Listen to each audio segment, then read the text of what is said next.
हरे कृष्णा। तो आप सभी लोगों का मैं हृदयपूर्वक आज के शनिवार के इस कार्यक्रम में स्वागत करता हूं। हमने जनवरी से चालू किया था, करेक्ट। हमने जनवरी से 6 महीना रामायण को कंप्लीट किया। रामायण कंप्लीट होने के बाद बीच में हमने 4 जपा सेशन किए। अनफॉर्चुनेटली मैं उसमें से एक ही दे पाया, बाकी के समय मुझे विदेश जाना पड़ा तो मैं उसको कंटिन्यू नहीं कर पाया। और उसके बाद अभी से अगले 15 सेशन का कोर्स है ये। कृष्णवाणी हमने उसको नाम दिया है।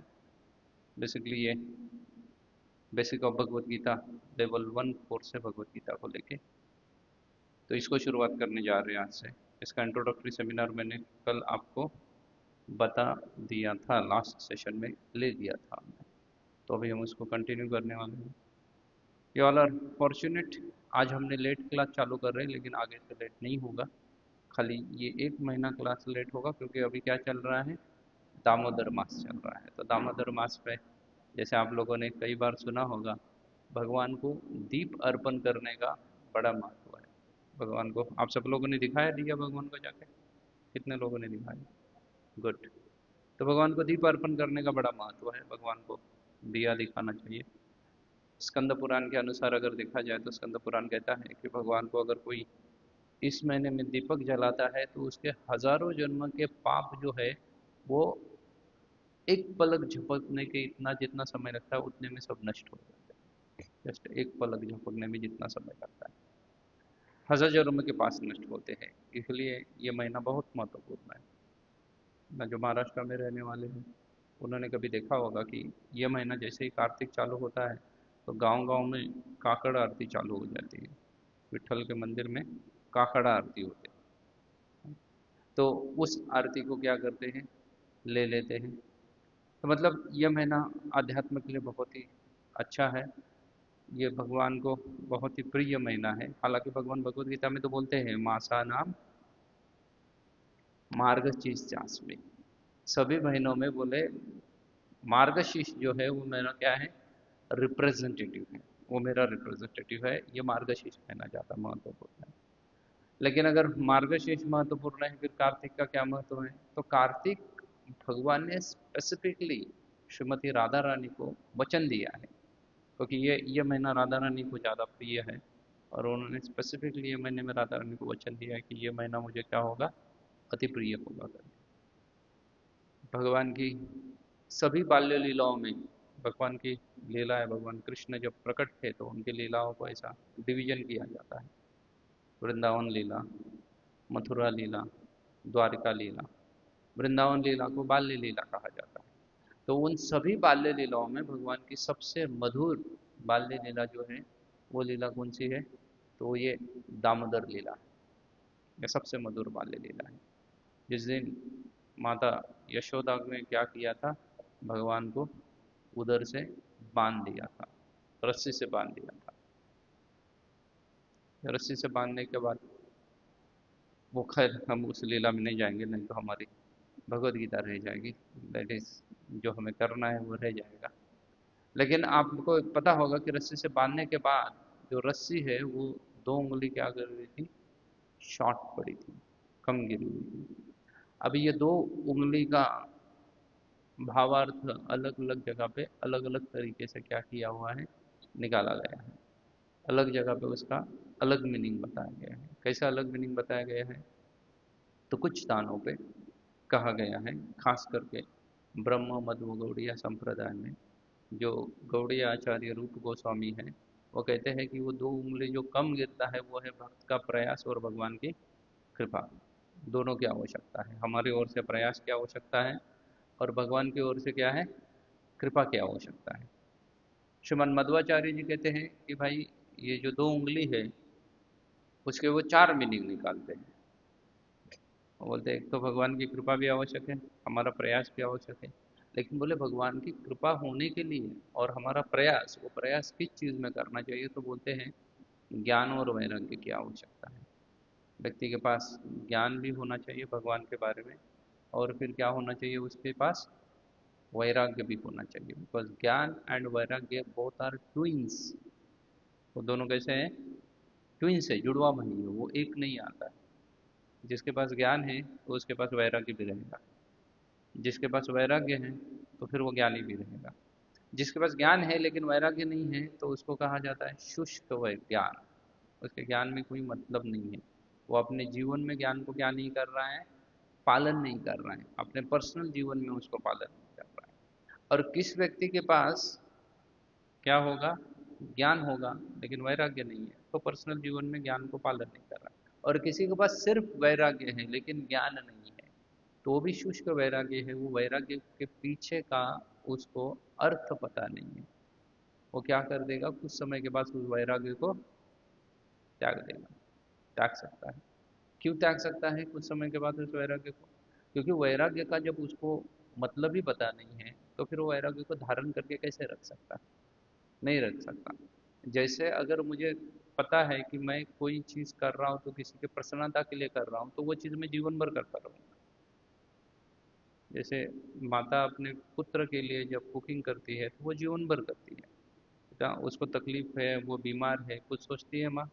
कुछ नहीं सोचती, वो अपने पुत्र के लिए कर रही है। तो पूर्ण ज्ञानमय है, कार्य कर रही है, लेकिन कैसे कर रही है? With complete knowledge. उसको ज्ञान है कि मैं क्या करने जा रही हूँ। लेकिन जिसको सिर्फ वैराग्य दिखाएगा, ज्ञान नहीं है उसके पास, तो उसका वैराग्य टिकता नहीं है, वो वैराग्य नष्ट हो जाता है। तो हमें हमें भी इन चारों की आवश्यकता है। ज्ञान की भी आवश्यकता है, वैराग्य की भी आवश्यकता है। प्रयास करना चाहिए ज्ञान प्राप्त करने के लिए, उसके लिए भी प्रयास करना चाहिए। तो फिर यो ज्ञान, ज्ञान दो प्रकार में विभाजित, वैसे तो ज्ञान को, हरे कृष्णा, कई सारे प्रकारों में विभाजित किया जा सकता है।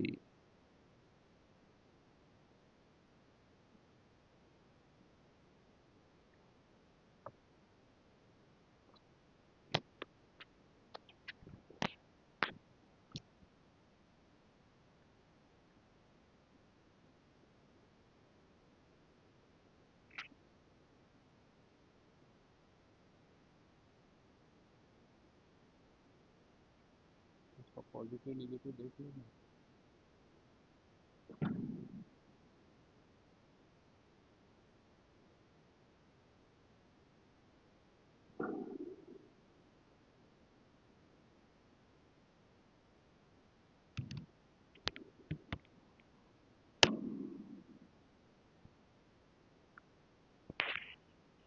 तो मैं ऐसे बोल रहा था कि ज्ञान को, प्रायः तो ज्ञान के कई सारे हैं जो मूल, अगर ज्ञान को जाएंगे तो ज्ञान का जो तत्प्रत्यार्थ ज्ञान, तो प्रत्यार्थ ज्ञान, ब्रह्म ऐक्य ज्ञान, ऐसे विभाजन होता है। ये तो थ्योरेटिकली हो गया ज्ञान का। लेकिन ज्ञान को अलग और एक दृष्टि से देखेंगे तो ज्ञान में भी, भगवत प्रत्यार्थ ज्ञान में भी दो विभाग होते हैं, है ना। एक होता है सिद्धांत और एक होता है दृष्टांत। वन इज प्रिंसिपल और दूसरा क्या है? एग्जाम्पल्स। सिद्धांत एक चीज होती है और एक चीज क्या होती है? दृष्टांत होती है, एग्जाम्पल्स होते हैं। और हमें जब ज्ञान की चर्चा की जाए तो हमें दोनों पता होना चाहिए। जिस व्यक्ति को सिद्धांत पता है तो उसको उसके दृष्टांत भी पता होने चाहिए। सिर्फ दृष्टांत पता है लेकिन सिद्धांत पता नहीं है तो उसका ज्ञान ज़्यादा समय तक नहीं काम करेगा। सिद्धांत का मतलब होता है सूत्र, फॉर्मूलाज। दृष्टांत का मतलब होता है कि जिसने उसको अप्लाई किया है, सम एग्जाम्पल्स। कुछ एग्जाम्पल भी पता होनी चाहिए ना। अगर हम बोलते हैं भक्ति करो, भक्ति करो, भक्ति करो, तो पता भी होना चाहिए भाई भक्ति करके किसको सक्सेस मिला है, या मैं अकेला ही ऐसे ही चल रहा हूँ। तो फिर ये जो, जिसने फॉलो करके जिसको सक्सेस मिला है, दैट इज कॉल्ड एज दृष्टांत। और सिद्धांत क्या है? वो फॉर्मूला है। तो भगवत गीता जो है वो सैद्धांतिक ग्रंथ कहा जाता है। उसमें क्या दिया हुआ है? सिद्धांत दिया हुआ है, उसमें कोई कथा नहीं है। ऐसा बिगिनिंग में लगता है कि ये कोई कथा चल रही है, कोई कथा नहीं चल रही है उसमें। वो क्या है? वो सिद्धांत है। और श्रीमद् भागवतम क्या है? दृष्टांत है। क्योंकि वहाँ पे आपको कई सारे भक्तों की क्या मिलेगी? जीवन चरित्र मिलेगा। हाँ, बिगिनिंग से लेकर पूरा, कुंती महारानी हो, भीष्म देव हो, फिर मनु महाराज का चलता है, फिर उसके बाद देवहूति की कथा चलती है, ध्रुव महाराज का पास टाइम चलता है, ऐसा करके करके प्रहलाद महाराज का पास टाइम चलता है। ऐसे हर चीज़ के क्या मिलेंगे आपको, हर चीज़ का आपको दृष्टांत मिलेगा कि उन्होंने सिद्धांत को अपने जीवन में पालन किया है। इसलिए हमें दोनों के बारे में पता होना चाहिए, हमें सिद्धांत भी पता होने चाहिए और दृष्टांत भी पता होने चाहिए, और फिर वो जाके हमें अपने निजी जीवन में भी पालन करना चाहिए। तब जाके हमारा हृदय क्या हो जाएगा, शुद्ध हो जाएगा। प्रभुपाद हमेशा बोलते थे that is purity is the force. अगर आपके अंदर शुद्धता है तो वो क्या है, वो शक्ति है, वो फोर्स है, वो फोर्स कार्य करेगा, क्योंकि आपके अंदर शुद्धता है। वो शुद्धता दूसरे के ऊपर इम्पैक्ट करेगी, अपने वाणी को शक्ति प्रदान करेगी। आपके वाणी को क्या कर सकती है, वो शक्ति प्रदान कर सकती है। नहीं तो हम कई सारे प्रसिद्ध व्यक्ति देखते हैं, उनके लाखों फॉलोअर्स होंगे, किसके ऊपर, गूगल क्या बोलते हैं उसको, यूट्यूब के ऊपर होंगे, इंस्टाग्राम के होंगे, फेसबुक पे होंगे, कई सारे जगह पे लाखों फॉलोअर्स हो सकते हैं उनके, लेकिन वो लोग वास्तव में उनके फॉलोअर नहीं है। उन्होंने सिर्फ उसको लाइक किया हुआ है, they are not followers. Followers का मतलब होता है क्या लोग अपना जीवन बदल सकते हैं उनके विचार के अनुसार, नहीं बदल सकते। वो फॉलोअर नहीं है, उसकी वाणी में उतनी शक्ति नहीं है कि इसका जीवन बदलने की। लेकिन आप संतों को देखो, संतों ने कई सारे लोगों का क्या कर दिया, पूरा जीवन परिवर्तित कर दिया। तो वो वास्तव में फॉलोअर्स है। तो ये जीवन परिवर्तित करने की शक्ति कहाँ से आती है, वो आती है शुद्धता से। ओके, और शुद्धता प्राप्त करने के लिए सिद्धांतों को जीवन में उतारना पड़ेगा। इसलिए हम सैद्धांतिक बुक का पहले अध्ययन करेंगे। उसमें से हमने भगवत गीता, जो कि समस्त वैदिक शास्त्रों का सार है, उसको लिया है। उसको हमने बहुत ही सुंदर टॉपिक में डिवाइड किया है, ताकि आप तुरंत उसका एप्लीकेशन इन पर्सनल लाइफ समझ जाए। नहीं तो फिर समझ में ही नहीं आता कि जो भी अर्जुन प्रश्न पूछ रहे हैं वो हो सकता है कि अर्जुन के ही प्रश्न हो, मेरा क्या लेना देना है ये सब चीज़ों से। उनका प्रॉपर्टी वॉर चल रहा था, कौरव और पांडवों के बीच में क्या चल रहा था, प्रॉपर्टी वॉर चल रहा है, उसका मेरे से क्या लेना देना, ऐसा हम सोच सकते हैं, ऐसा हम समझ बैठेंगे। तो इसलिए ये ऐसा चीज़ ना हो हमारे साथ, इसलिए क्या है, हमें उसको ढंग से समझना पड़ेगा, आप लोगों को ठीक से समझना पड़ेगा। इसलिए हमने उसको सेमिनार्स में डिवाइड किया है। आपको एक हैंडबुक दी होगी, हर किसी के पास ये हैंडबुक होगी। इसको अगर आप देखेंगे, 2 पेज नंबर नहीं लिखा है, इसको लेवल 1 बोला है।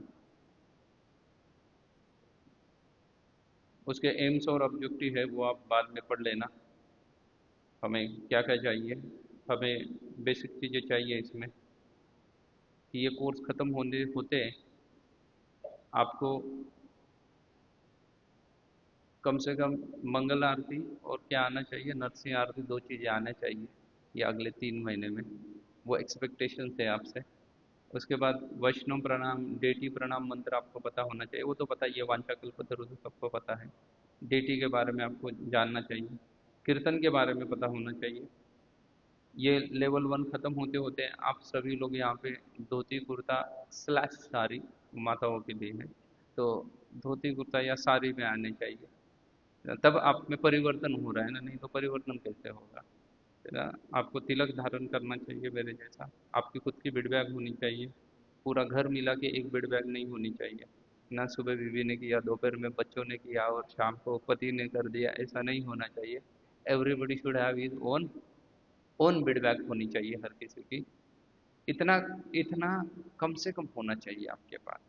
और उसके साथ साथ फिर आप अगर देखोगे थोड़े 2-4 पेज आगे चल के, तो उसमें मंगलाचरण दिया हुआ है, रूप गोस्वामी का प्रणाम मंत्र दिया हुआ है, श्रील प्रभुपाद प्रणाम मंत्र दिया हुआ है, कृष्ण प्रणाम मंत्र दिया हुआ है, राधिका प्रणाम मंत्र, वैष्णव प्रणाम मंत्र।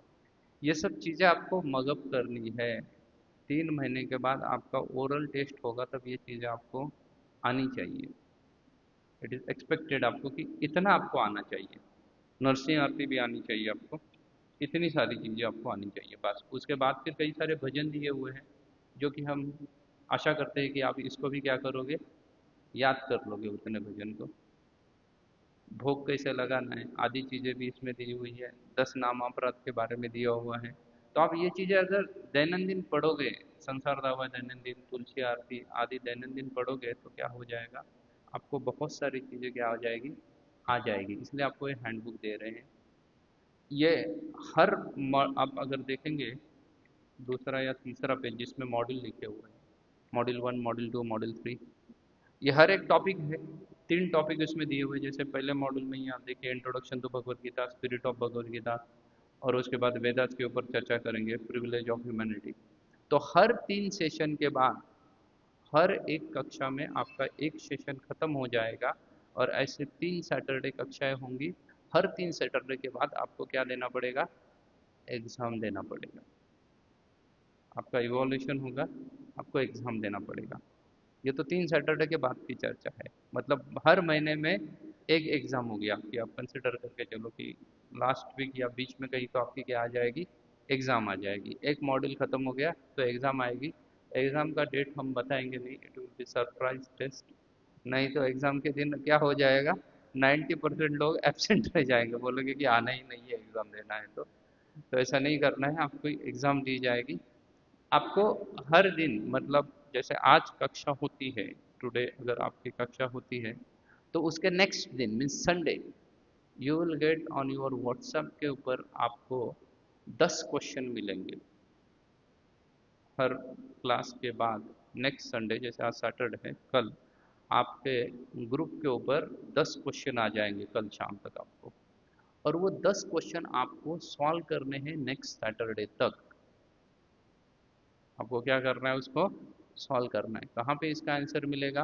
वो भगवत गीता में मिलेगा। कहाँ मिलेगा वो भी आपको व्हाट्सएप के ऊपर इन्फॉर्म किया जाएगा। जैसे अगर क्वेश्चन पूछ लिया कृष्ण कौन है, तो आगे ब्रैकेट में लिखा रहेगा 2.3, इसका मतलब है दूसरे अध्याय के तीसरे श्लोक में इसका उत्तर मिलेगा। आपको जाके वो पढ़ना पड़ेगा, वहाँ से उत्तर फाइंड आउट करना है और उसको क्या करना है?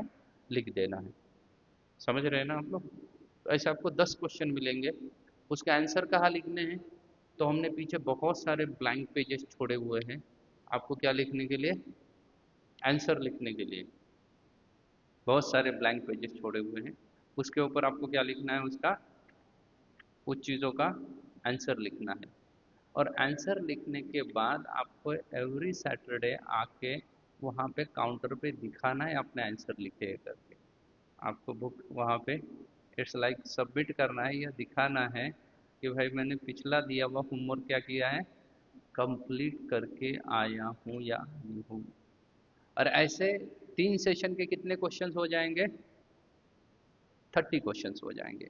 तो वो 30 क्वेश्चंस में से 10 या 15 क्वेश्चन आपको एग्जाम में पूछे जाएंगे। तो हम आपको क्वेश्चन बैंक पहले से दे रहे हैं, आपने पहले से उसको सॉल्व करके रखा है। कोई सरप्राइज क्वेश्चन आपको नहीं डाला जाएगा। सभी क्वेश्चन कहाँ से होंगे? जो आपने 30 क्वेश्चन सॉल्व किए हैं उसी में से 15 क्वेश्चन या 10 क्वेश्चन आपको क्या मिलेंगे? एग्जाम में मिलेंगे, जिसको आपको क्या करना है? लिखना है। और फिर हमने मार्किंग सिस्टम भी दिया हुआ है कि कितने मार्क्स होंगे। टोटल 600 मार्क्स दिया हुआ है। आपको मिनिमम पास करने के लिए 50% तो लेके आना पड़ेगा, तो आप पास हो जाओगे। आप बोलोगे प्रभु जी पास नहीं होंगे तो? पास नहीं होंगे तो आपको लेवल 2 में एडमिशन नहीं दिया जाएगा। As simple as that. आपको फिर से लेवल 1 रिपीट करवाया जाएगा। अगर आप पास होते हो तो आपको क्या किया जाएगा? लेवल 2 में एडमिशन मिलेगा। अगेन लेवल 2 का भी सही यही फॉर्मेट रहेगा। लेवल 2 अगर आप पास होते हो तो ही आपको भक्ति शास्त्री में एडमिशन मिलेगा, नहीं तो भक्ति शास्त्री में एडमिशन नहीं मिलेगा। बराबर है? आप जब लेवल 2 पास करोगे तब आपको प्रीचिंग चालू करनी पड़ेगी। You have to speak. फिर मैं लेक्चर नहीं दूंगा, आप ही लोगों को लेक्चर देना पड़ेगा, मैं रिटायर्ड हो जाऊंगा। I will be in the pension. तो आप लोगों को लेक्चर देना पड़ेगा। तो मोटा मोटी this is what this handbook is. इसको घुमाना नहीं है। जिसको नहीं मिला है इसका मतलब उसने क्या नहीं है, फीस पे नहीं किया हुआ है। फी पे करने से सीरियसनेस आता है। तो जिसको भी कोर्स कंटिन्यू करना है, इसका मतलब ये नहीं कि कंपलसरी है किसी को भी कोर्स करना। अगर आपको नहीं करना है तो यू जस्ट कम, आप बैठ के आके सुन सकते हो। लेकिन फिर डेफिनेटली आप लेवल 2 में कभी नहीं जा सकते, आपको लेवल 1 में ही हमेशा रहना पड़ेगा। लेकिन आप सुन सकते हो आके बैठ के। लेकिन अगर आप अच्छे से पढ़ाई करोगे, सुनोगे, टाइम टू टाइम एग्ज़ाम दे दोगे, तो फिर क्या हो जाएगा? आसान हो जाएगा। जब मैं स्वयं जब ये पढ़ रहा था, 20 साल पहले की बात है, 20 साल से भी ज़्यादा समय हो चुका है, 25 साल पहले, या हाँ 25 साल पहले जब मैं ये सब पढ़ रहा था, तब मेरी तो सब सरप्राइज टेस्ट होती थी, कोई कोई कोई होमवर्क वीमवर्क नहीं दिया जाता था। सब, ये तो तीन तीन क्लास लिए जा रहे हैं, मुझे ये पूरा बुक पढ़ाया गया और उसके बाद बोले एग्जाम देने के लिए आ जाओ, पास पास करते हो तो आगे, नहीं करते हो तो अगेन रिपीट करो। तो यू पीपल आर फॉर्चुनेट कि मैं आपको थोड़ा सा क्या कर रहा हूँ, कम दे रहा हूँ पढ़ने के लिए। Okay, so this is what this book is. हम, थोड़ा समय है हमारे पास, बिकॉज ये चल रहा है, कार्तिक मास चल रहा है, तो बहुत सारा समय हमारा तो दीपक दिखाने के लिए गया, इसलिए हमारा क्लास थोड़ा सा लेट होगा। इन जनरल रेगुलरली हम 8:30 को ख़त्म करते थे, लेकिन हम 9 बजे ख़त्म करेंगे, क्योंकि 8 बजे तक तो लैंप ही ऑफर कर रहे थे भक्त लोग। हम इसको 9 बजे ख़त्म करेंगे and then you will have prasad. तो आज का जो टॉपिक है that is the introduction to Bhagavad Gita, Bhagavad Gita का परिचय। आपके पास आपका सिलेबस के लिए जो बुक है वो क्या है, भगवद गीता है, एंड आई होप कि सबके पास भगवद गीता होगी, है ना, सबके पास भगवद गीता, सबके पास भगवद गीता होगी। तो वही आपका टेक्स्ट बुक है, उसी से आपको रेफर करना है। भगवद गीता का अगर परिचय आप देखने के लिए चले जाएंगे, भगवद गीता भगवान ने जब अर्जुन को कही थी, तब भगवान और अर्जुन दोनों भी कहाँ पे खड़े थे, युद्ध भूमि में खड़े थे, was on the middle of the war field, युद्ध भूमि में दोनों ही हैं। अभी युद्ध भूमि का परिस्थिति अगर आप देखोगे, तो युद्ध भूमि में युद्ध का सिर्फ दो ही डिसीजन होता है, एक तो किसी का विजय होगा या मृत्यु होगा, दो ही चीज़ें होती है, तीसरी चीज़ नहीं होती है। या क्योंकि वो क्षत्रियों के बीच का युद्ध है, Prabhupada used to call that Mahabharata world is the war between gentlemans. बोले ऐसे ही किसी के बीच में नहीं हो रहा था, वो बहुत ही बुद्धिमान लोगों के बीच में वो युद्ध हो रहा था। क्षत्रिय का एक गुण भगवद गीता में बताया गया है, युद्धे च अपलायन, वो युद्ध छोड़ के भाग नहीं सकता है। वो क्या करेगा, वहाँ पे वो मृत्यु या वीर मरण प्राप्त हो जाए वो उसको चल जाएगा, लेकिन वो क्या नहीं करेगा, वो भागेगा नहीं वहाँ से, युद्ध से वो पलायन नहीं करेगा। ये उसकी ये उसकी विशेषता है। तो इसलिए जब ये युद्ध हो रहा था युद्ध भूमि में, तब आप देखोगे कि जस्ट युद्ध चालू होने वाला है, और चालू होने के पूर्व ही जो शार्प शूटर था पांडव के साइड से, that is what the Arjun, उसने क्या कर दिया, ही रेज द हैंड, बोले मैं क्या नहीं कर सकता, युद्ध नहीं कर सकता। भगवद गीता की शुरुआत ही धृतराष्ट्र के श्लोक से होती है ना, धृतराष्ट्रवाच धर्म क्षेत्रे कुरुक्षेत्रे सामवेता विवत्सवा पांडव मामकाम पांडवा चैव किम कुर्वति संजय। संजय को पूछ रहे हैं, बेसिकली पांडवों के और कौरवों के बीच में जब वार होना डिसाइड हो जाता है, तब ये सभी लोग कहाँ पहुँच जाते हैं, कुरुक्षेत्र पहुँच जाते हैं, वो एक युद्ध भूमि ढूंढते हैं। आज के तरह पहले युद्ध नहीं हुआ करते थे, आज तो युद्ध में उन लोगों को मारा जाता है जिन लोगों को पता भी नहीं होता कि युद्ध हुआ है या नहीं हुआ है ना। कोई तो किसी के ऊपर मिसाइल छोड़ देता है और रॉकेट लॉन्चिंग कर देते हैं, और ये सब कहाँ पे होता है, सिटीज़ में होता है, जहाँ पे सामान्य लोग रह रहे हैं, और वो बेचारे बिना मतलब के मारे जाते हैं। लेकिन महाभारत युद्ध वैसा नहीं था, it is war between gentleman. इसका मतलब है कि जिनको युद्ध करना है वही लोग युद्ध में आएंगे, जिसको युद्ध नहीं करना है वो अपना घर में बैठा रहेगा, उसको कोई कुछ नहीं तकलीफ देगा। युद्ध करने के पूर्व एक युद्ध भूमि डिसाइड की गई थी कि ये क्या है, ये युद्ध क्षेत्र है, ये युद्ध भूमि है, और इधर ही आके सब लोगों को क्या करना है, युद्ध करना है। जिसको पार्टिसिपेट करना है वो यहीं पे आके युद्ध करे, अन्य जगह पे युद्ध नहीं किया जा सकता है। वहाँ पे आजकल जितने भी सारे युद्ध होते हैं उसमें स्ट्रैटेजी रहती है कि सप्लाई चेन को तोड़ दो, ताकि योद्धा क्या हो जाए, भूखा मर जाए, या उसको जितना भी आर्म्स और एमनिशन है वो सप्लाई ना हो जाए, इसलिए सप्लाई चेन को तोड़ा जाता है। उस युद्ध में ऐसा नहीं था, जितने भी लोगों को सप्लाई चेन जित हो, कोई खाना बना रहा था, कुकिंग कर रहा था, जो भी घायल होते हैं उनके ऊपर कुछ इलाज किए जा रहे थे, उसके ऊपर कोई अटैक नहीं करेगा, ये पहले एग्रीमेंट हुआ था। रात में युद्ध नहीं किया जाएगा, युद्ध सूर्य उदय से लेकर सूर्यास्त तक चलेगा, सूर्यास्त के बाद युद्ध रोकना पड़ेगा, युद्ध रोक दिया जाएगा, कोई युद्ध नहीं करेगा उस समय में। ये सभी नॉर्म्स बनाए हुए थे, और उसके बाद युद्ध के लिए क्या हो गए, तैयार हो गए, दिन मुहूर्त आदि सभी चालू हो गए थे ना। युद्ध शुरू करने के पहले युद्ध का अनाउंसमेंट होता था, सब लोग शंख बजाते थे, शंख ध्वनि हो गया मतलब अभी क्या करना है, युद्ध प्रारंभ करना है। और उसके बाद युद्ध जैसे ही सूर्यास्त होता था वैसे ही सीनियर पर्सन खास करके सेनापति अपना शंखनाद करता था, शंख बजाता था, फिर सब लोग युद्ध क्या करते थे, रोक देते थे। सब लोग युद्ध रोक देते थे। और फिर हो सकता है रात में वो एक साथ बैठ के खा ले भी, एक साथ बैठ के खाना खा सकते हैं। एक ही एक दोनों सेना एक दूसरे में घुल मिल जाएंगे, लेकिन दिन में फिर से युद्ध करेंगे। This is called as the gentleman. उसमें कई सारे नियम बनाए गए थे। जो निहत्था है, जिसके पास शस्त्र नहीं है, उसके ऊपर कोई भी क्या नहीं करेगा, उसका वध नहीं किया जा सकता है। अगर बालक है तो भी उसके ऊपर कोई अटैक नहीं करेगा, उसका वध नहीं किया जा सकता है। उसको क्या करा जाएगा, उसको अरेस्ट करके लौटा दिया जाएगा उसके माता पिता को, उसको वध नहीं होना चाहिए। ऐसे कई सारे नियम बनाए गए। और फिर जब युद्ध शुरू होने वाला था, तब एक आखिरी प्रयास करके कौन आए थे, आखिरी प्रयास करके पहुंच गए थे व्यासदेव। तो व्यासदेव जी ने धृतराष्ट्र को समझाने का प्रयास किया कि भाई तुम राजा हो, तुम्हारे पुत्र गलत चल रहे हैं, कौरव एंड पार्टी, वो क्या करो, उनको थोड़ा सा समझाओ, उनको समझाओ, तुम युद्ध को रोक सकते हो। लेकिन धृतराष्ट्र रोकने के लिए तैयार नहीं था, उसने कोई एक्शन नहीं लिया इसके ऊपर। और फिर फाइनली व्यासदेव जी थोड़े से रुष्ट हो गए, थोड़े से नाराज हो गए कि भाई सुन नहीं रहा है इतना बताने के बाद। बायोलॉजिकली उनका ही पुत्र लगता था धृतराष्ट्र, बायोलॉजिकली। तो लेकिन वो नहीं मान रहा है। तो फिर उन्होंने कहा कि अगर तुम ये सब नहीं समझ रहे हो तो तुम देखो कि तुम क्या करने जा रहे हो, और इसलिए मैं तुम्हें दिव्य दृष्टि प्रदान करता हूँ कि तुम क्या कर सकते हो, जितना भी कुछ चल रहा है वो युद्ध भूमि पे उसका लाइव टेलीकास्ट देख सकते हो। ऐसा हम देखते हैं ना, क्रिकेट चल रहा है, ऑस्ट्रेलिया मेन बॉल में टीम खेल रही है हमारी, और हम यहाँ बैठे बैठे उसका क्या देखते हैं, हर चीज़ का लाइव टेलीकास्ट देखते हैं। बोले वैसे तुम लाइव टेलीकास्ट देख सकते हो। तो धृतराष्ट्र ने सोचा कि मैं जीवन भर तो अंधा रहा, मेरी आंखें नहीं चल रही है, काम नहीं कर रही है, तो बोले ये संहार जहाँ होने जा रहा है, कई सारे योद्धा मारे जाएंगे, वो चीज़ को मैं क्यों देखूं।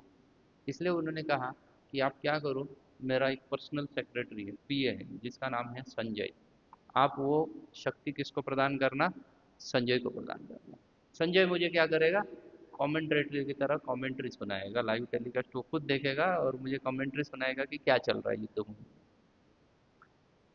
तो ये सब तय हो गया। और तय होने के बाद संजय पहुंच गए युद्ध के भूमि में। संजय स्वयं भी युद्ध के लिए गए, वो कौरवों के साइड से लड़ रहे थे, तब तब धृतराष्ट्र के साथ नहीं थे। इसलिए आप टेक्निकली भगवत गीता को अगर देखोगे, या ये जो प्रश्न है जो धृतराष्ट्र पूछते हैं, धृतराष्ट्र उवाच मामका पांडवा चैव किम कुर्वती संजय, संजय क्या कर रहे हैं मेरे पुत्र और पंडु के पुत्र। तो ये जब चर्चा चल रही है, जब भगवत गीता सुनाई जा रही थी, तब संजय कुरुक्षेत्र में ही थे। जब पितामह भीष्म का वध होता है, वो युद्ध का 10th डे है। टोटल युद्ध चलता है 18 दिन तक, उसमें से 10th डे वाज भीष्म का क्या होता है, वध होता है। पितामह भीष्म बाणों की शैया के ऊपर गिर जाते हैं, उनके पूरे बॉडी को अर्जुन के बाण पियर्स करते हैं, पूरे छलनी कर देते हैं। और उसके बाद ये जो है, संजय समझ जाता है कि अभी कौरवों की जीतने की कोई आशा नहीं है, क्योंकि उनका जो मेन व्यक्ति है, जिसके जिसके दम पे वो जीतने की उम्मीद रख सकते थे, वो क्या हो गया है, वो चला गया है। और वो था Bhishma, because one Bhishma is equal to 25,000 सर्ज। एक भीष्म में कितनी शक्ति थी, तो बोला जाता है भीष्म की शक्ति इज इक्वल टू 25,000, 25,000 अर्जुन एक साथ आके भी भीष्म को युद्ध में परास्त नहीं कर सकते। दे कांट डिफीट, नहीं डिफीट कर सकते थे भीष्म को। इतनी शक्ति अकेले अकेले भीष्म में थी। इसलिए कौरवों को श्योर था कि क्या हो जाएंगे पांडव, और पांडव की पूरी सेना हार जाएगी। और फिर उसके साथ द्रोणाचार्य भी हैं, कृपाचार्य हैं। द्रोणाचार्य के बारे में भी कहा जाता है कि देवता तक द्रोणाचार्य को युद्ध में डिफीट नहीं कर सकते थे, इतना युद्ध कला में निपुण थे द्रोणाचार्य कि देवता भी उनको नहीं हरा सकते थे। लेकिन उनका भी वध हो गए, वो तो बाद में हो जाता है, 12वें दिन द्रोणाचार्य का वध होता है। तो जैसे ही भीष्म का वध होता है, संजय क्या करते हैं, वहां से निकल जाते हैं और पहुंचते हैं धृतराष्ट्र के पास। इसलिए धृतराष्ट्र उनको बोल रहे हैं कि मुझे पहले से बताओ, किम कुर्वती संजय माम का पांडवा चैव कि उन्होंने क्या किया। वैसे देखा जाए तो टेक्निकली क्या कर रहे हैं ऐसा प्रश्न जब पूछते हैं ग्रामेटिकली, तो हम क्या पूछेंगे, क्या कर रहे हैं ऐसा पूछेंगे ना। अगर वर्तमान काल है तो क्या कर रहे हैं ऐसा पूछेंगे, लेकिन धृतराष्ट्र पूछते हैं कि क्या किया, मतलब वो पास्ट पूछते हैं। तो ये पास्ट दर्शाता है, मतलब वो क्या है, वो बिगिनिंग में लाइव टेलीकास्ट नहीं बता रहे थे। तो उन्होंने पहला दिन पूरा 10 दिन का वर्णन किया, और उसके बाद 11वें दिन से उन्होंने क्या करना चालू किया, लाइव टेलीकास्ट बताना चालू किया कि युद्ध भूमि में क्या होता है। लेकिन 10 दिन का वर्णन तो वो पास्ट बता रहे हैं, और वो पास्ट बताते हैं कि क्या चल रहा है। तो वास्तव में कुरुक्षेत्र का जो युद्ध हो रहा है उसको धर्म युद्ध कहा गया है। दिस इज, वो कोई सामान्य युद्ध नहीं है, धर्म युद्ध है, जिसमें धर्म और अधर्म के बीच में क्या होने वाली है, फाइट होने वाली है। धर्म युद्ध क्यों कहा गया है उसको, क्योंकि ये कोई भी, चाहे अर्जुन राज्य को प्राप्त करना चाहते थे, लेकिन वो अपने स्वयं की इंद्रिय तृप्ति के लिए प्राप्त नहीं करना चाहते, वांटिंग किंगडम, लेकिन किसके लिए चाहते थे, ताकि धर्म का प्रचार हो जाए, सिस्टमेटिकली रूलिंग हो जाए। इसलिए अर्जुन राज्य को प्राप्त करना चाहते थे। जब वो युद्ध भूमि में पहुंचे, तो अर्जुन ने युद्ध ना करने के लिए 5 कारण देके डिनाई कर दिया, बोले मैं युद्ध नहीं कर सकता हूँ क्योंकि ये बड़ा डेंजरस है। पहला ही कारण देते हैं, अर्जुन बोलते हैं कि क्या हो गई है कि मुझे इन सब के ऊपर बड़ी दया आ रही है, जितने भी सारे लोग हैं युद्ध करने के लिए आए हुए, सेइंग ये मेरे अपने रिलेटिव है, they all are my relative, बोले वो सभी के सभी मेरे अपने रिश्तेदार हैं। अगर ये लोग युद्ध में मारे जाएंगे तो फिर क्या फायदा है, कुछ फायदा ही नहीं है। क्या इनके ऊपर दया आ रही है, बोले कि इतना छोटा सा कार्य था कि दोनों के बीच में पहले ही डिवाइडेशन हो चुका था, उसको दुर्योधन एक्सेप्ट करता था, लेकिन उसके मूर्खता की वजह से इतने सब लोग क्या हो जाएंगे, मारे जाएंगे। From grandfather to grandson, Arjun के लिए सिचुएशन ऐसी थी कि अर्जुन के ग्रैंड फादर भी युद्ध में थे, और अर्जुन के ग्रैंड सन्स वो दर्द थे। इतना बड़ा डिफरेंस था अर्जुन के लिए। मतलब अर्जुन लगभग लगभग अपने 6 जनरेशन को मारने जा रहा था, या युद्ध में अर्जुन के 6 जनरेशन मारे जाने वाले थे। ग्रैंड फादर, पितामह भीष्म आदि अर्जुन के क्या लगते हैं, ग्रैंड फादर्स के उम्र के लगते हैं। They are typically his grandfather, क्योंकि पंडु महाराज के भाई है पितामह भीष्म, तो वो ग्रैंड फादर के बराबर है, तो उनका वध होने वाला था उसमें। और ग्रैंड सन्स भी है, दुर्योधन के पुत्र के पुत्र उस युद्ध में थे, इसलिए उसके ग्रैंड सन्स थे वो, क्योंकि दुर्योधन भाई लगता है अर्जुन का, तो उसके पुत्र के पुत्र युद्ध भूमि में है। तो मतलब grandfather to grandson, इतनी बड़ा क्या है, इतने सब लोग मारे जाने वाले थे। इसलिए अर्जुन पहला ही कारण देता है युद्ध ना करने के लिए, कि भाई मैं नहीं कर सकता हूँ, क्योंकि मुझे इन सब के ऊपर क्या आ रही है, दया आ रही है। Second reason Arjun gave not to fight, दूसरा कारण अर्जुन ने बताया, वो बताया फेयर ऑफ सिंफुल रिएक्शन। बोले अगर इतने लोगों का वध हो जाएगा तो फिर क्या आ जाएगा, उसका सिंफुल रिएक्शन आएगा ना, उसका पाप लग जाएगा।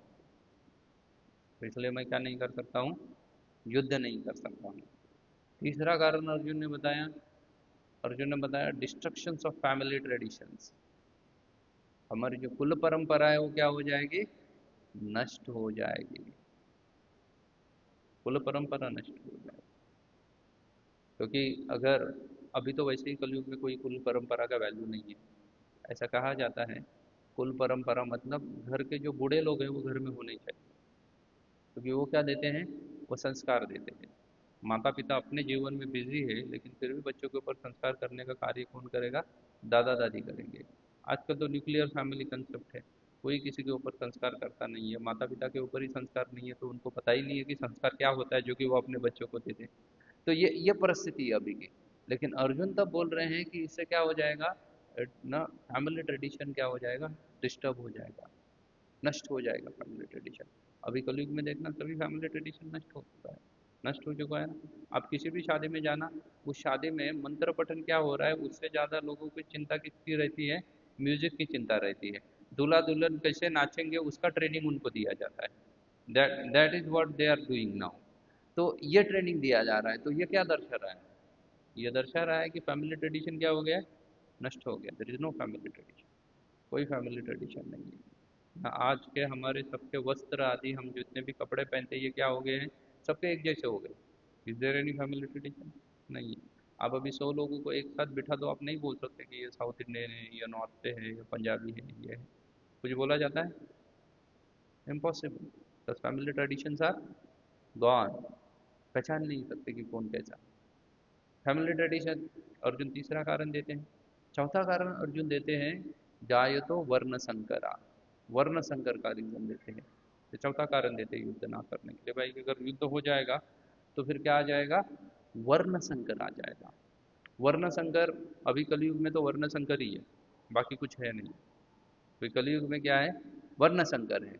और वर्ण संकर होने की वजह से क्या हो रहा है ना, आईएएस ऑफिसर का बेटा चोर निकलता है, बिकॉज ऑफ द वर्ण संकर। डॉक्टर का बेटा भी चोरी करता है, बिकॉज ऑफ द वर्ण संकर। जाए तो वर्ण संकर, ये वर्ण संकर है। साइंस एक्सेप्ट करता है वर्ण संकर को, साइंस भी वर्ण संकर को एक्सेप्ट करता है। वर्ण संकर ऐसा होता है कि क्षत्रिय, अगर कोई क्षत्रिय कुल में जन्म लेता है तो उसको शादी किसके साथ करनी चाहिए, क्षत्रिय लड़की के साथ करनी चाहिए। देन देर इज नो वर्ण संकर। लेकिन अगर वो क्षत्रिय लड़की के साथ शादी नहीं करेगा तो फिर उसको क्या काउंट किया जाता है, वर्ण संकर काउंट किया जाता है। तो वर्ण संकर अर्जुन बोलते हैं। अर्जुन का देखो, अर्जुन कितना डेप्थ में है उनकी। अर्जुन ऐसे ही नहीं बोल रहे हैं सिर्फ युद्ध करना है मुझे चाहिए। अगर उनको राज्य चाहिए होता तो ये सब रीजन नहीं देते थे, ये मैं स्टार्ट इमीडिएटली फाइटिंग। लेकिन वो ऐसा नहीं करते हैं। वो हर चीज का डेप्थ में सोच रहे हैं। वो सोच रहे हैं कि कई सारे राजा राजकुमार अगर यहाँ पे आए हैं, वो सभी राजकुमार अगर मारे जाएंगे। पूरा कुरुक्षेत्र के युद्ध में 64 CR लोग मारे गए थे, 64 करोड़ लोग मारे गए थे। आज भारत में से 64 करोड़ को गायब कर देंगे ना तो 2-2 किलोमीटर तक कोई दिखेगा नहीं। अगर हमारे देश से अचानक से अगर 64 करोड़ को गायब कर दिया ना, निकाल दिया, तड़ीपार कर दिया देश से, तो दिखेगा नहीं 2-2 किलोमीटर तक लोग। ना ये परिस्थिति आएगी। तो आप सोचना फिर तब कैसी परिस्थिति आई होगी। तो अर्जुन सोचते अगर ऐसी परिस्थिति होगी तो कई सारी राजकुमारी है, उनके लिए विवाह के योग्य क्या नहीं मिलेंगे, पुत्र राजकुमार नहीं प्राप्त होंगे। फिर वर्ण संकर आ जाएगा। ये वर्ण संकर है। साइंस एक्सेप्ट दिस वर्ण संकर।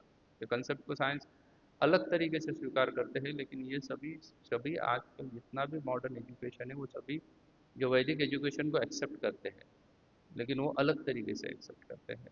वर्ण संकर इज लाइक, माता डॉक्टर है, पिता डॉक्टर है, तो उसका बच्चा भी इंटेलेक्चुअल हो, because DNA are the matching ना। वैसे ही डीएनए लेके आया हुआ है, तो वैसे डीएनए लेके आया हुआ है तो इंटेलेक्चुअली होगा। लेकिन पिता आईएएस ऑफिसर है और माता फिल्म इंडस्ट्री से है, तो उसका बच्चा आईएएस ऑफिसर नहीं बन रहा है, गारंटेड नहीं बन रहा है, क्योंकि उसका उसका क्या हो गया, उसका डीएनए परिवर्तित हो गया है। वो सेम डीएनए नहीं लेके जन्म लिया है ना। इंटेलेक्चुअल माता, इंटेलेक्चुअल पिता है, तो उनका बच्चा कैसे रहेगा, इंटेलेक्चुअली रहेगा, गारंटेड इंटेलेक्चुअल रहेगा। और कोई ज़रूरत नहीं है। मैंने मैंने एक देखा था काफ़ी साल पहले, मैं 10th क्लास में वगैरह पढ़ रहा होगा, long back in Pune. Poona में पिंपरी एरिया में एक स्त्री हॉस्पिटल करके एक हॉस्पिटल था। मैं न्यूज़ पढ़ रहा था उसकी। उसका जो डॉक्टर है वो 25 साल के बाद पकड़ा गया कि उसके पास कोई डिग्री नहीं है करके। वो गायनोकोलॉजिस्ट था, उसने कई सारे सर्जरीज किए थे और perfect in surgery, each and every surgery में एकदम परफेक्ट था, और उसके पास कोई डिग्री नहीं। कहाँ से आ गया भाई उसको इतना सारा ज्ञान? तो उसके दादा दादी, फिर उसके माँ बाप, सभी डॉक्टर थे। ये बदमाश खाली ठीक से नहीं पढ़ पाया इसलिए वो कर नहीं पाया, लेकिन वो वही देखता रहा ना, वही गुण आया तो वो सीख गया सब कुछ। डॉक्टर जो करता है कार्य सब उसको आ गया, सब अपने बाप से उसने सीख लिया। This is what the tradition. पूर्व काल में आप देखो, डॉक्टर का बेटा डॉक्टर बनता था, वकील का बेटा वकील बनता था, कारपेंटर का बच्चा कारपेंटर, उसको सिखाना नहीं पड़ता था। उसको ऐसे ही नॉलेज आ जाता था कि कारपेंटर कैसे कार्य करता है। अब हर चीज़ को देखो, कुम्हार का बच्चे को मटका बनाना सिखाना नहीं पड़ता था, he learn it's like that only.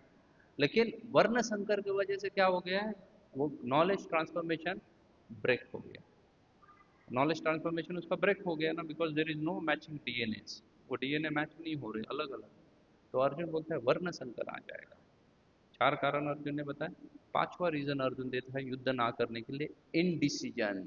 Arjun बोल रहे हैं कि अभी मैं क्या नहीं ले पा रहा हूँ, अभी डिसीजन नहीं ले पा रहा हूँ। गांडीव संस्पता हर्षः, बोले मेरे हाथ से गांडीव छूट रहा है, मैं अभी युद्ध नहीं कर सकता हूं। अर्जुन बैठ गए, युद्ध नहीं करनी। और बैठने के बाद नाउ व्हाट टू डू, भगवान अर्जुन को पहले तो मोटिवेट कर दिए। अर्जुन को बोले कि शेम ऑन यू, तुम क्षत्रिय होके भी तुम क्या कर रहे हो, युद्ध से पलायन कर रहे हो, ये ठीक नहीं है। लेकिन ये सबसे अर्जुन को कोई मोटिवेशन नहीं आया। अर्जुन बोले हैं कि क्या करो, मुझे मुझे क्या करो, शिष्यस्त हम साधिमाम तोम प्रपन्नम, मुझे आपका शिष्य करके स्वीकार करो और फिर मुझे इंस्ट्रक्ट करो। अब ऐसा कैजुअल दोस्त की तरह बात मत करो। और फिर उसके बाद भगवान took the role of spiritual master, और उन्होंने अर्जुन को जो ज्ञान प्रदान किया है, that is what the Bhagavad Gita. और भगवत गीता शुरुआत हुई थी जहाँ पे अर्जुन को युद्ध नहीं करना, लेकिन वो चली कहाँ पे गई, वो चली गई सर्वधर्मम परित्याज्यम माम एकम शरणम व्रज। अचानक से भगवान ने उसमें कई सारी चीज़ों को बोल दिया है। पूरा का पूरा एपिटोम या पैराडाइम पूरा भगवान ने शिफ्ट कर दिया था, जो युद्ध होने वाला था उसका। ये इतना सारा चेंजेस हुआ है भगवत गीता में। Bhagavad Gita is only one book जिस बुक को कई सारे लोग कई सारे सालों से समझने का प्रयास कर रहे हैं, but really tough to understand. Bhagavad Gita में जितने सारे कंसेप्ट इंट्रोड्यूस किए हुए हैं, उसमें से एक भी कंसेप्ट अन्य किसी शास्त्र में इंट्रोड्यूस नहीं है, नॉट वैदिक शास्त्र। अन्य किसी धर्म में उस कंसेप्ट के बारे में दूर दूर तक कोई ज्ञान नहीं है। चाहे आप बाइबल पढ़ लो, कुरान पढ़ लो, अन्य कोई भी किसी भी रिलीजन का बुक उठा के पढ़ लो, it is Bhagavad Gita is much more higher than this. और सबसे भगवत गीता क्या है, बहुत ऊपरी ज्ञान प्रदान करता है। इसलिए भगवान ने भगवत गीता में, स्वयं भगवान ने भगवत गीता को ज्ञान योग, ध्यान योग, भक्ति योग, ऐसे कई सारे योगों का वर्णन किया है। ये सभी का सभी कहाँ होता है, भगवत गीता में ही आता है।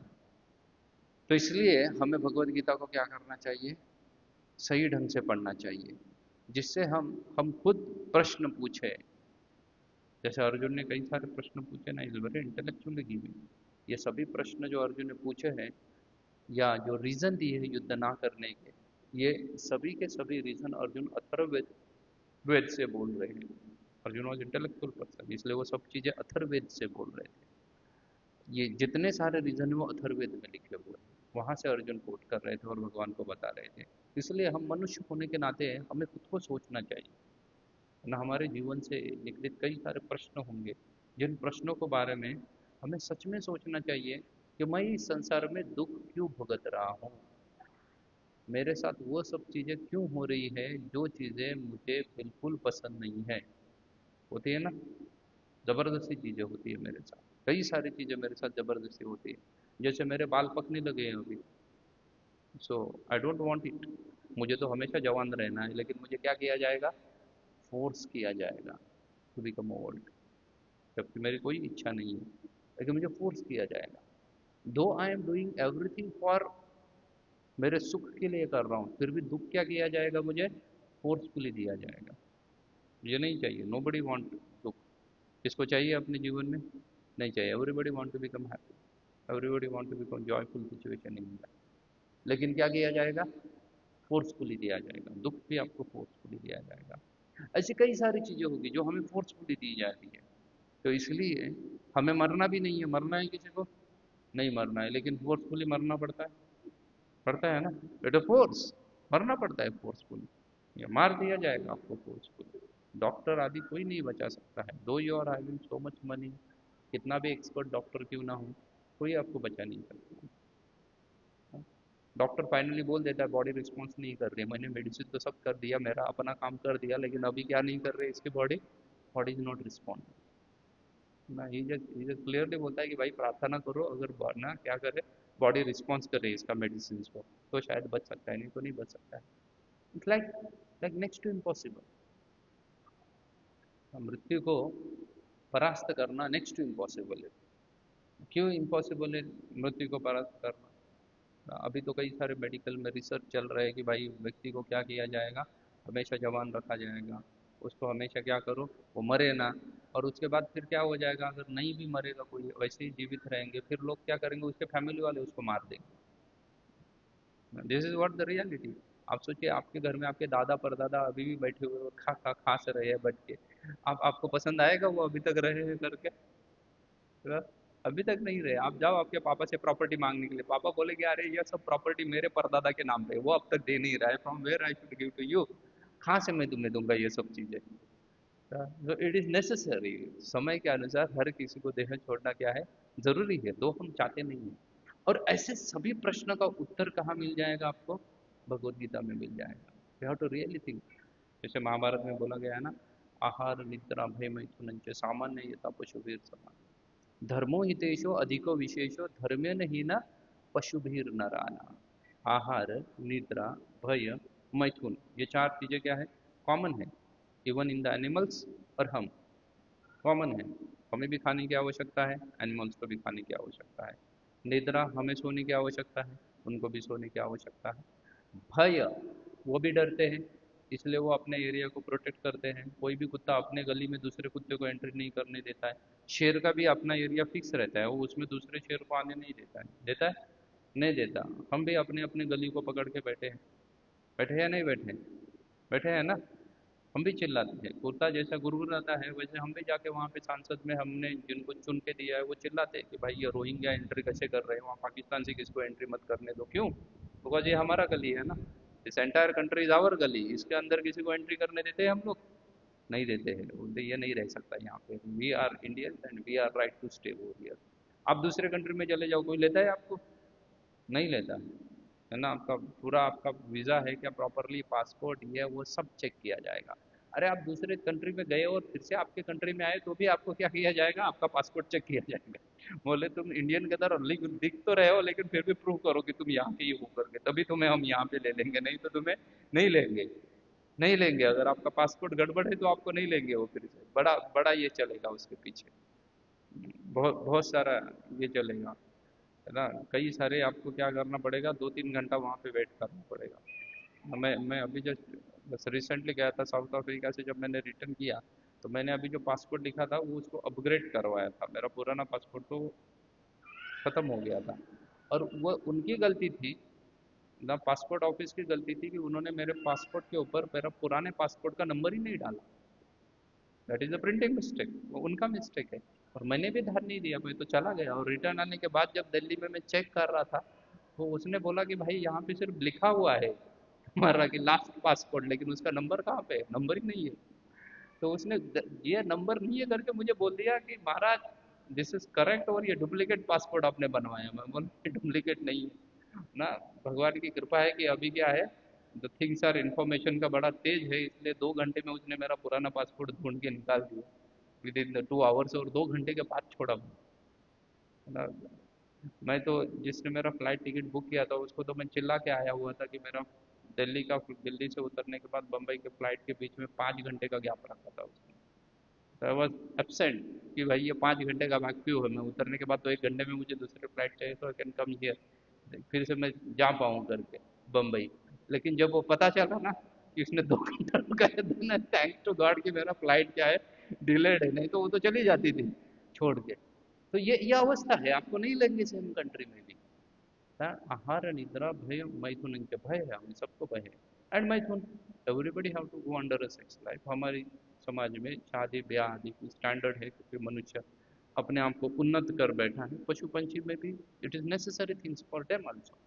उससे एक्स्ट्रा हम क्या करते हैं, कुछ नहीं करते। महाभारत कहता है धर्मो हितेशो अधिको विशेषो धर्मे नहीं न पशुभीर नराना।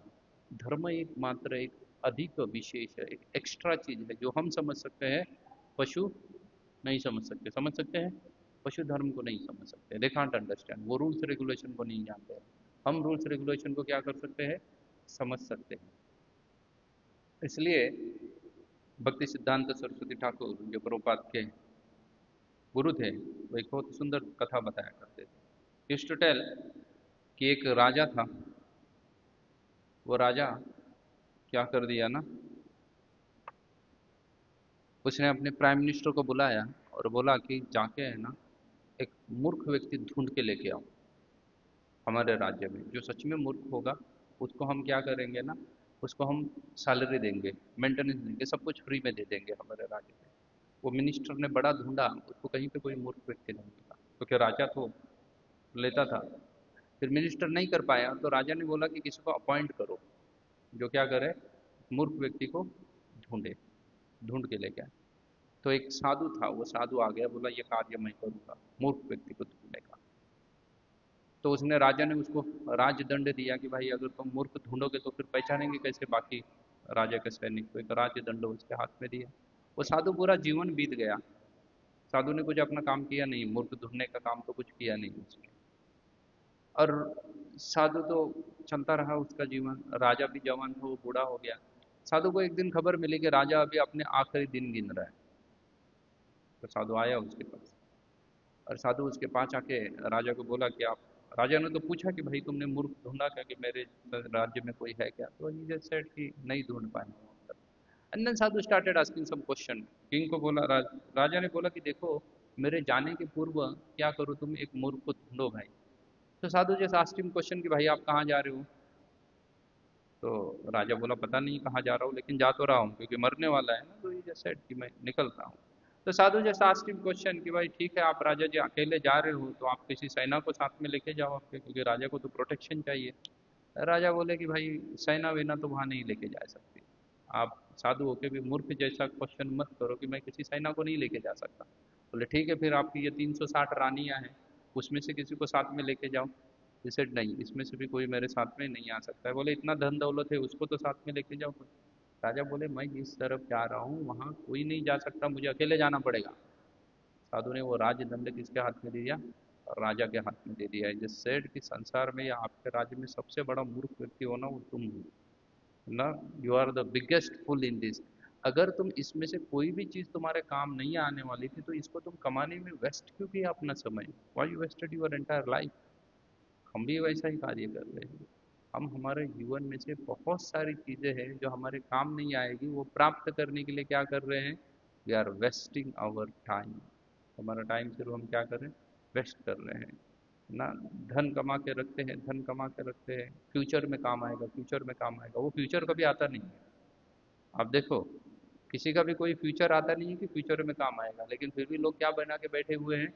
बैंक बैलेंस बना के रखे हुए हैं, कई सारा बैंक बैलेंस बना के रखते हैं कि फ्यूचर में चाहिए करके। तो ऐसे कई सारी चीजें हैं जिसके लिए हम, we are just wasting our time, we are not ready to accept. हम जीवन की सच्चाई को स्वीकार करने के लिए तैयार नहीं। क्या करते हैं? नहीं करते हैं। जीवन की सच्चाई को हम स्वीकार नहीं करते हैं। जीवन में कई सारी चीजें हैं जिसको, सच्चाई को हमें एक्सेप्ट करना चाहिए था, लेकिन हम उसको क्या करते रहते हैं? हमेशा डिनाई करते रहते हैं। हम मूर्ख की तरह कार्य कर रहे हैं। तो भगवत गीता में भगवान वही सच्चाई को स्वीकार करने का मार्ग अर्जुन के द्वारा किसको बताने वाले हैं? हमें बताने वाले हैं। दिस इज व्हाट द मोटा मोटी भगवत गीता का इंट्रोडक्शन है। इसके ऊपर जो भी प्रश्न रहेंगे ना, जो 10 क्वेश्चन आपको पूछे जाएंगे, वह आपको भगवत गीता परिचय में मिलेंगे, चैप्टर में नहीं मिलेंगे। आप प्रभुपाद का भगवत गीता देखो तो प्रभुपाद ने उसके पहले अमुक लिखा है, प्रीफेस, और उसके बाद इंट्रोडक्शन लिखा है, परिचय लिखा हुआ है। उस परिचय में इसके आंसर मिलेंगे। ठीक है, ये चैप्टर के अगले चैप्टर से तो, अगले सेशन से तो वो चैप्टर में आंसर मिलेंगे, लेकिन इसके आंसर आपको कहाँ मिलेंगे? परिचय में मिलेंगे।